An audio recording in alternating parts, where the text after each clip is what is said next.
குருவே சரணம். அனைவருக்கும் வணக்கம். பல பேர் என்ன நினச்சிக்கிறாங்கன்னா, தனிமையாக இருக்கிறத மிகப்பெரிய சாபம், அது ஏதோ மிகப்பெரிய பிரச்சனை போல். தனிமையாக இருந்துட்டா ஐயோ என்ன நான் தனியாக இருக்கிறேனே அப்படின்னு சொல்லி உங்களையே அறியாமல் உங்கள் மனம் எப்பயும் சப்போர்ட்டுக்கு ஒரு ஆளை தேடிக்கிட்டே இருக்குது. ஏன்னா உங்களை சொல்லி தவறில்லை, இந்த விஷயத்தெல்லாம் சொல்லி கொடுக்க ஆள் இருந்திருந்தாங்க அப்படின்னா நம்மளும் ஞானிகள் மாதிரி ஞானத்தோடு மலரலாம். ஆனால் இன்றைக்கி நமக்கு சொல்லித்தரப்படுறதே வேறு விஷயம். சரி வேண்டாம், அதுக்குள்ளே நம்ம போக வேணாம், அது வேறு மாதிரி போகும், அது அரசியலுக்குள்ளே போகும். புரிஞ்சுப்போம் நம்ம பேசிக்கான ஒரு விஷயத்த. ஒரு மனிதன் தனிமையில் இருக்கும்போது மட்டும்தான் பல விஷயங்களை கற்றுக்கொள்ள முடியும். உலகம்னா என்னென்னு தெரிஞ்சுக்க முடியும், உலகத்தில் என்ன நடக்குது அப்படின்றத தெரிஞ்சுக்க முடியும், உலகத்தை தாண்டி என்ன நடக்குதுன்றதையும் தெரிஞ்சுக்க முடியும், பிரபஞ்சத்துக்குள்ளே என்ன நடக்குதுன்றதை தெரிஞ்சுக்க முடியும். இந்த ஒரு டைமென்ஷன் கிடையாது, இந்த மாதிரி ஏகப்பட்ட டைமென்ஷன் இருக்குது. மற்ற டைமென்ஷனில் யார் யார் என்னென்ன பண்ணிகிட்டு இருக்காங்க, என்ன மாதிரி உயிரினங்கள் வாழுது, என்ன ஏதுன்னு சொல்கிற அத்தனை ரகசியங்களையும் பிரபஞ்ச ரகசியங்களையும் ஒருத்தன் தனியாக இருக்கும்போது மட்டும்தான் தெரிந்து கொள்ள முடியும். தனியாக இருக்கும்போது இந்த உலகத்தெல்லாம் ஈஸியாக வாழ்ந்துடலாம். இதெல்லாம் ரொம்ப பேசிக்லேயே உங்களுக்கு புரிஞ்சிடும். இந்த உலகத்தில் வாழ்ந்து ஜெயிக்கிறதெல்லாம் ஒரு சாதாரண விஷயங்க, சப்ப மேட்ருங்க. சப்ப மேட்ரு சால்ட் வாட்ரு தான். ஆனால் நம்ம இந்த உலகத்தை வாழ்கிறதுக்கே இவ்வளோ தூரம் கஷ்டப்பட்டுக்கிட்டு இருக்கோம். எப்படி சந்தோஷமாக இருக்கிறது, இவ்வளோ பிரச்சனை வருது, எனக்கு கோவம் வருது, டென்ஷன் வருது, கவலை வருது, பதட்டம் வருது, படபடப்பு வருதுன்னு வாழ்ந்துக்கிட்டு இருக்கோம். ஆனால் இதையெல்லாம் தாண்டின வாழ்க்கைன்ற ஒன்றுக்கு நம்ம போகிறதே கிடையாது. ஆனால் இந்த மனிதனுடைய உடம்பிற்கு அப்பேற்பட்ட ஆற்றல் இருக்குது, சக்தி இருக்குது. அதை நம்ம கற்றுக்கணும் இல்லையா? அதை கற்றுக்கிறதுக்கு உங்களுக்கு தேவைப்படக்கூடிய அடிப்படை தான் தனிமை. அதனால் தயவு கூர்ந்து யாரும் தனிமையை அவ்வளோ கேவலமாக நினச்சிடாதீங்க, தனிமையை நினச்சி பயந்துடாதீங்க. எப்பெல்லாம் நீங்கள் தனியாக இருக்க வாய்ப்பு கிடைக்குதோ அப்போல்லாம் உங்கள் கூட நீங்களே உங்களுக்கு பேசிக்கிறதுக்கு வாய்ப்பு கிடைக்கிது. ரொம்ப ரொம்ப அரிய வகை பொக்கிஷமான நேரம். அதனால் முடிந்த அளவுக்கு உங்களை தனிமைப்படுத்தி கொள்ள ட்ரை பண்ணுங்கள். ஏன் இதை நான் மறுபடியும் சொல்கிறேன்னா, நீங்கள் சும்மா இருக்கவும் நீங்கள் திங்க் பண்ணி பாருங்களேன். உங்களே அறியாமல் இங்கே போகலாம், அங்கே போகலாம், இவனை ஃபோன் பண்ணி கூப்பிடலாம், இங்கே இவங்களை மீட் பண்ணலாம், ஏதாவது மீட்டிங்கை போடுவோம், ஜாலியாக இருப்போம், சரக்கு அடிப்போம், இல்லை வேறு ஏதாவது ஆக்டிவிட்டீஸில் ஈடுபடுவோம், எங்கேயாவது ஊர் சுற்றி பார்க்கப்போம். இப்படியே தான் உங்கள் மைண்டு உலகம் சார்ந்த விஷயங்கள்லேயே தான் சுற்றிக்கிட்டு இருக்கே தவிர நீங்கள் வந்த உண்மையான பர்பஸை மறந்துட்டீங்க ஜி. இதை நான் எப்படி உங்களுக்கு நான் சொல்லி புரிய வைக்கிறதுனா, இப்போ இங்கேருந்து கிளம்பி நீங்கள் சென்னை போயே ஆகணும் ஒரு வேலை விஷயமா. அதுதான் உண்மையாகவே உங்களுக்கு விதிக்கப்பட்ட விதி. ஒரு குறிப்பிட்ட நேரத்துக்குள்ளே அந்த சென்னைக்கு நீங்கள் போய் ரீச் ஆகலை அப்படின்னா நிச்சயமாக சத்தியமாக அடுத்து பார்த்தீங்கன்னா சென்னையில் நடக்க வேண்டிய வேலை நடக்காது, காலம் கடந்து விடும். அப்போ உங்களோட வேலை என்ன? இங்கேருந்து கிளம்புனீங்கன்னா நேராக சென்னை போயிடணும்.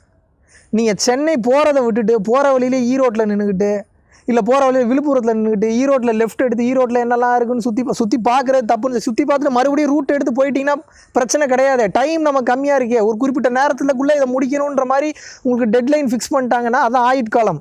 அப்போ அந்த டைமுக்குள்ளே மறுபடியும் நீங்கள் டெஸ்டினேஷன் நோக்கி நடக்க ஆரம்பிக்கணும். நீங்கள் அதை விட்டுட்டு ஈரோட்டுக்குள்ளேயே சுற்றிக்கிட்டு இருக்கீங்க, ஈரோட்டை தாண்டி கோயம்புத்தூருக்குள்ளே சுற்றிக்கிட்டு இருக்கீங்க, திருப்பூருக்குள்ளேயே சுற்றிக்கிட்டு இருக்கீங்கன்னா எப்போ தான் நீங்கள் சென்னை போய் ரீச் ஆகுறது? அப்போது நீங்கள் தெரிந்து கொள்ள வேண்டிய விஷயம் என்ன? நம்மளோட டெஸ்டினேஷன் வேறு. இங்கே போகணுன்றது அப்பப்போ யார் மூலியமாவோ சொல்லிக்கிட்டே தான் இருக்காங்க, புரிய வச்சுக்கிட்டே தான் இருக்காங்க.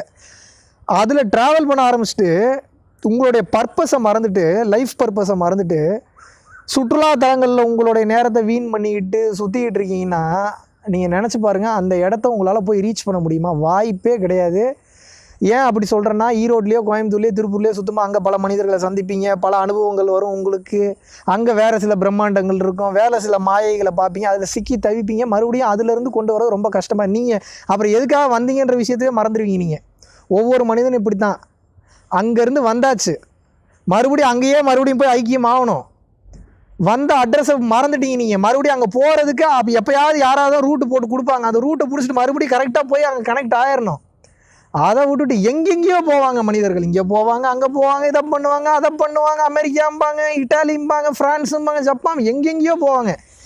இங்கேருந்து இது வரைக்கும் போக மாட்டாங்க. இங்கேருந்து இது வரைக்கும் போனால் நீங்கள் உலகத்தில் எங்கெல்லாம் சுற்றி காசு செலவு பண்ணி போகிறீங்களோ அத்தனையும் இங்கேருந்து இங்கே போயிட்டீங்கன்னா தெரிஞ்சிடும், சகலமும் தெரிஞ்சிடும், சகலத்தையும் பார்த்துருவீங்க. ஆனால் அது எப்படி போகிறதுன்னு தெரிய மாட்டேங்குது. அப்படி எப்படி போகிறது அப்படின்ற பாதையை காட்டக்கூடியதுக்கு மிகவும் அடிப்படை தான் தனிமை.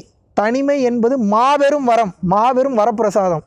தயவு கூர்ந்து உங்களுடைய கால நேரத்தை மற்ற நபர்களோட என்டர்டெயின்மெண்ட் செலவு பண்ணுங்கள், வேணான்னு சொல்ல, அளவா.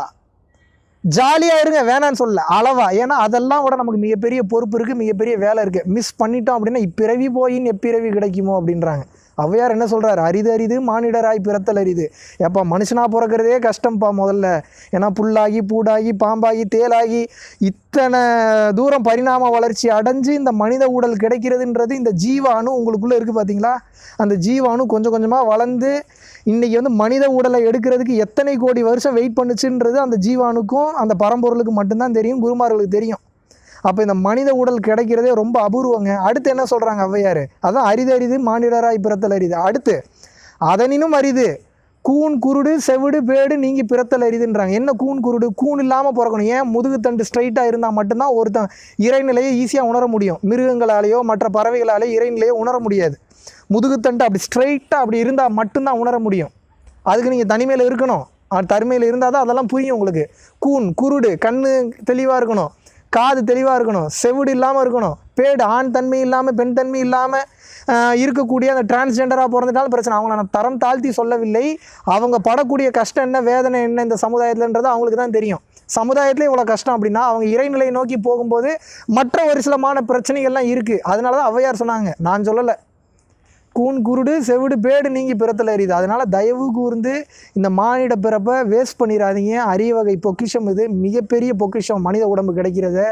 இவ்வளோ நல்லா நம்ம பிறந்து எந்த நோய் இல்லாமல் நம்ம பிறந்திருக்கோம் அப்படின்னா அப்பேற்பட்ட உடலை பேணி பாதுகாக்கணும். அதனால தான் சொன்னார் திருமூலர், உடம்பார் அழியின் உயிரார் அழிவர், திடம்பட மெய்ஞானம் சேரவும் மாட்டார், உடம்பை வளர்க்கும் உபாயம் உணர்ந்த பின் உடம்பை வளர்த்தேன் உயிர் வளர்த்தேனேங்கிறார். உடம்பு தாங்க எல்லாத்துக்கும் பேசு.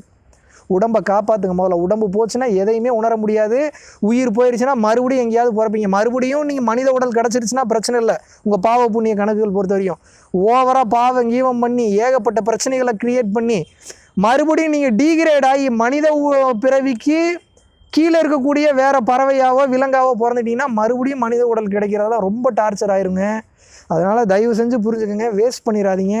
தனிமையில் இருப்பது என்பது வரம், சாபம் கிடையாது. எந்த அளவுக்கு நீங்கள் தனிமையில் இருக்கீங்களோ அந்த அளவுக்கு உண்மை என்னன்றதை சீக்கிரம் உணர முடியும். இது மாபெரும் ரகசியம், மாபெரும் சூட்சமம். பரம்பொருள் அறக்கட்டளையின் சார்பாக ஏகப்பட்ட இடங்களுக்கு இடர்பாடுகளில் இருந்த காலகட்டத்திலும் கூட ஒரு நாள் கூட விடாமல் இன்று வரைக்கும் 300 500 நபர்கள் வரைக்கும் தமிழ்நாடு முழுவதும் இருக்கக்கூடிய பகுதியில் அன்னதான பணிகள் நடந்து கொண்டே இருக்கிறது. மலேசியா மற்றும் சிங்கப்பூரில் நடந்து கொண்டே இருக்கிறது. இன்று வரை எந்தவித தொய்வும் இல்லாமல் மேல் நோக்கி சென்று கொண்டிருக்கக்கூடிய இந்த பரம்பொருள் அறக்கட்டளையினுடைய வெற்றிக்கு காரணம் பாத்தீங்கன்னா பரம்பொருள் அறக்கட்டளையை பின்பற்றக்கூடிய பரம்பொருள் யோகிகள் மற்றும் பரம்பொருள் குடும்பத்தாராகிய நீங்கள் மட்டும்தான். யூடியூப்ல காட்டாத பல விஷயங்கள் தமிழகம் எங்கும் செஞ்சுக்கிட்டு இருக்கோம். இந்தியாவெங்கும் இருக்கக்கூடிய பல மக்களுக்கு இதை கொண்டு போய் சேர்க்கக்கூடிய காரணத்தினால் சென்று கொண்டிருக்கக்கூடிய இந்த பாதைக்கு வலு சேர்க்கும் வகையில் என்னுடன் இணைந்து எனது கரங்களுக்கு வலு சேர்ப்பது என்பது இந்த ஞான பயணத்தில் மாபெரும் ஒரு மாற்றமாக அமையும் என்பதில் எந்தவித ஒரு மாற்று கருத்துமே இல்லை. மகாவிஷ்ணுவை நான் நம்புறேன். மகாவிஷ்ணு ஒரு செயல் செய்தால் அது சரியாக இருக்கும் என்று நினைப்பவர்கள் மட்டும் இந்த விஷயத்துல கலந்து கொண்டு எனது கரங்களை வலுப்படுத்துங்கள். இன்னும் பல லட்சம் பல கோடி உயிர்களுக்கு நினைத்து பார்க்க முடியாத மாபெரும் அருள் அனுபவங்களையும் நாம் செய்ய போகிறோம். நன்றி, வணக்கம்.